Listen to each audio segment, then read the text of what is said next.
har jeg satt opp ridgelinen, som dere ser. Den gule linja som går mellom de samme trærne som jeg hengte opp køya i. Det er en såkalt continuous ridgeline, som jeg har festet med Dutchwear gear, som man kaller det litt sånn hammock bling. Den er veldig enkel å sette opp lina ned, bare dra enden rundt og feste den i seg selv der, i den lille kroken. Langs lina så har jeg noen såkalte tarp connectors, som bare fester inn i noen ringer på tarpen, og så kan jeg stramme den bortover og feste den. Utrolig enkelt, og da kan jeg posisjonere tarpen over hengekøya. Helt perfekt. Det er også andre måter å gjøre dette på, men jeg synes disse her er veldig enkle. Og her er jo også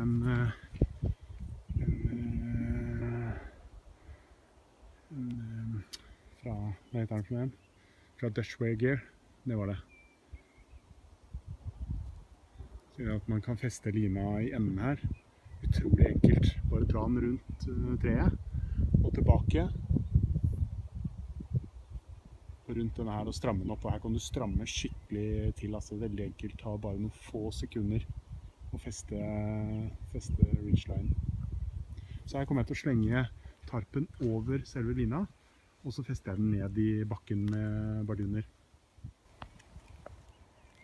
Så her ser du denne ringen på ene møneenden på tarpen, som jeg bare fester rundt denne tarp-konnektoren. Og så trekker jeg bare tarpen ut, holder jeg den i den andre ringen, her. Så bare trekker jeg den ut av posen.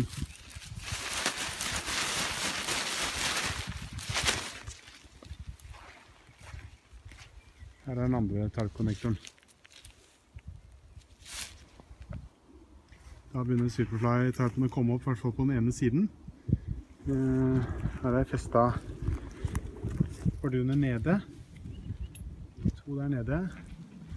Og så er det en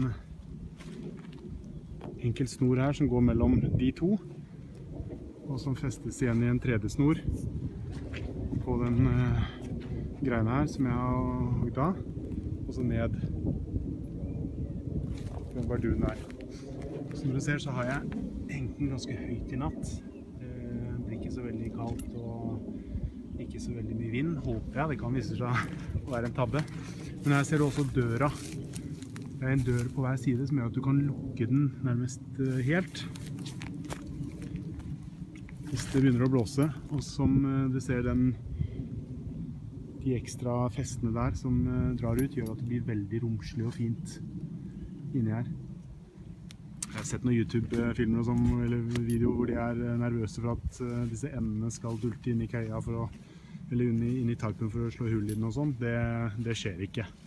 For det første så kan du sette den opp så du har masse rom under her, og for det andre så blir det ikke hull i den tarpen her av de stengene her. Det tror jeg ikke noe på. Så det er ingen fare. Nå skal jeg sette opp på andre siden her også.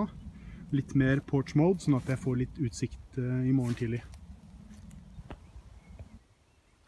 Går det bra, Lisa?